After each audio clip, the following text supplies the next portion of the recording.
Hey guys, welcome back to Redefine Our Prime. My name's Chris, and back with us again is Kyle. We are here for week 2 of Sports Tele-GRAHAM. So Kyle, how'd you do in week 1? Just like a lot of people out there, unfortunately in both of my leagues I'm 0-1. There's a little bit of panic setting in, but I'm here to let you guys know that everything will be okay. Well, I went 2 for 3, so I'm doing pretty good. But I know that I do have a lot of questions, and I want to know some things, Kyle. I want to know some waiver wire pickups. I want to know some matchups I should look out for. And I want to know people that may have let me down in week 1 that are going to make me feel better about them in week 2. So why don't we start with some waiver wire, Kyle? All right, so obviously anybody that lost week 1, you guys are probably already in panic mode. The biggest thing here is to know that you don't need to panic just yet. Fantasy football is a lot different than the actual NFL. You can say teams go 0-2 and all of a sudden that means your season's over. You have plenty of time left. Bye weeks are going to change a lot of things too in fantasy football. But if you are looking at the waivers, if your league has yet to pick up on this guy, one big name that you got to look at is Marquise Brown, Hollywood Brown. Hollywood! He had a huge game. Got to be a little cautious here. This is, when I say a waiver wire pickup, we're not going to find someone that's going to be your wide receiver 1 right now. But this guy is a little bit of a boomer bust. He only played 12 snaps in week 1. However, he made the best of his snaps. You have to hope that the reason why he didn't play that many snaps is because his Ravens were absolutely blowing out Miami at the time. So I'm assuming he's going to get more snaps and more work this week. But if he's available in your league, go ahead and pick him up. He's a big boomer bust guy, but during those bye weeks like I was talking about, if he's available and you can start him, he can give you 4 catches for over 100 yards and a couple touchdowns like he did in week 1. Is there anybody else, Kyle, that you're looking at? So, not really looking at right now because it's already going to be almost too close for you to be able to pick somebody up for this week. But looking ahead, the guy, A.J. Brown, he's on the Tennessee Titans. He had a pretty decent week 1 as well. Again, not a guy that's going to get a lot of volume. Again, this is a guy that's going to be boomer bust. But it looks like the Titans are pretty high on him. They got rid of a couple of other receivers that they drafted high in the draft a couple of years ago. So they're definitely into this guy. I think he's going to get more work. Keep an eye on him. So, all right, so we talked about the waiver wire. How about some good matchups? Who are people that you're looking to see really blow up this week and who they're playing against? So before the year started, everyone saw the Rams wide receivers. They're all ranked high in the top 25, top 30. And there's a reason for that. And games like this week against the Saints is exactly why you drafted your Rams wide receivers. All 3 of them, Cooper Kupp, Brandon Cooks, and Robert Woods, are all must-plays for this week. We're hoping that it's going to be a high-scoring game and that Drew Brees and Jared Goff are going to have to air it out. All these guys are high-volume guys. Hopefully Jared Goff throws the ball at least 50 times, and I would say probably 35 to 40 of those targets are going to go to the wide receivers. So if you have any of those 3, do not be afraid to start them this week. Good, I have Cooper Kupp, so that makes me excited. Who else, Kyle? All right, so just going down here, Tyler Lockett is another guy from Seattle.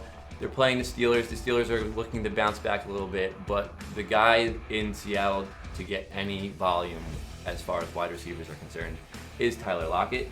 DK Metcalf had a nice game, which is a good thing because if defenses actually have to focus on him, that's going to free up Tyler Lockett a little bit more. And Russell Wilson is one of the best deep ball passers in the league. He had a couple of them last week, so you got to just hope that Tyler Lockett breaks up for a couple more of those deep passes this week. All right, awesome. So I think I don't think I've ever seen this before, but 3 people on your list here, Kyle, from the Bills? Yeah, so I know it's pretty crazy. You never really expect to hear 3 guys on one team, let alone the Bills, to start. But if anyone happened to watch what happened to the Giants against Dak Prescott and the Cowboys, they are just atrocious on defense. So you got John Brown and you got Josh Allen for the passing game. Josh Allen should be one of those guys that's also available on the waivers. So if you're looking for a spot start, usually you're not looking for a spot start in week 2. But if for any reason you have a 2-quarterback league, anything like that, Josh Allen is a guy that you should definitely look at. He looked at pretty good in the second half against the Jets, as well as John Brown. He's that breakaway speed guy, and Josh Allen definitely has the arm to get the ball to him. And then as far as on the ground, Devin Singletary. I know Frank Gore's on the Bills, but it looked like Frank Gore's just going to be that guy that they trust at the end of games to not fumble the ball.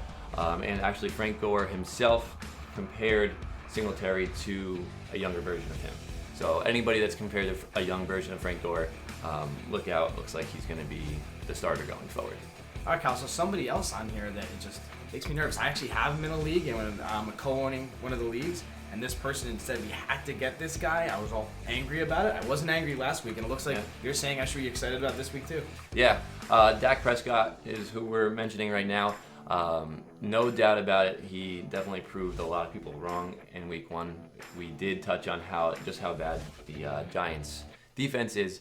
However, he's going up against the Redskins, who are also going to be one of the worst teams in the league this year. And I think that there's no doubt about it. The Cowboys are loaded on offense as long as they stay healthy. He should be able to spread the ball around a ton. And if he's still available in your league, you need to go and pick him up because it looks like Dallas is going to be rolling this week. Sounds good. All right, so Kyle, who is someone that you think let their owners down so bad in week 1, but they're really going to bounce back in week 2? All right, so we got Kerryon Johnson last week in a game that went into overtime, finishing a tie. Lots of time, lots of chances to get the ball. He had 16 carries. He had about 48 yards or so. Not what you want from somebody that you're probably looking at as your running back 1. In some cases, maybe your running back 2. Obviously, you can't give up on these guys just yet. He's facing the Chargers. When you think of the Chargers, you think maybe not such a good matchup, but the Chargers aren't the type of defense that they were last year. They have a lot of injuries. They didn't look so good against the Colts. You saw what Marlon Mack did against them. He went for 170 plus, and that's with Jacoby Brissett as a quarterback. So give Kerryon Johnson another chance. Don't give up on him. Definitely starting him, and he's going to be the bounce back of the week for week 2 of the NFL.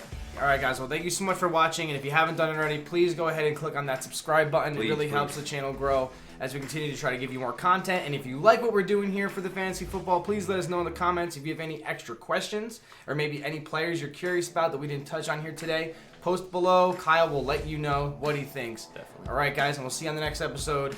Have a good one. Guys.